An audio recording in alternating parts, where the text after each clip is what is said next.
SSC 2026 সালের পরীক্ষার্থীরা তোমাদের টেস্ট পরীক্ষা ও ফর্ম ফিল আপের নতুন নোটিশ প্রকাশ করেছে শিক্ষা বোর্ড। এই ভিডিওতে আমি বিস্তারিতভাবে আলোচনা করব। তো চলো ভিডিওটি শুরু করা যাক।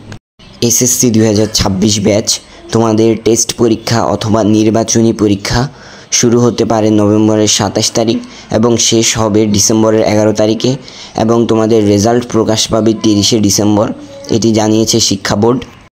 এবং তোমাদের ফর্ম ফিল আপ শুরু হবে 31শে ডিসেম্বর থেকে। কত তারিখে শেষ হবে এটা এখনও চূড়ান্ত হয়নি। এসএসসি 2026 তোমরা যারা বিজ্ঞান বিভাগের পরীক্ষার্থীরা আছো, তোমাদের ফর্ম ফিল আপের জন্য 2240 টাকা ব্যবহারিক ফি সহ তোমাদের স্কুলে গিয়ে জমা দিতে হবে। তোমরা ব্যবসা শিক্ষা বিভাগের শিক্ষার্থীরা যারা আছো, তোমাদের ফর্ম ফিল আপের জন্য 2120 টাকা করে ফি নির্ধারণ করা হয়েছে এবং এটি তোমরা স্কুলে গিয়ে জমা দিতে হবে।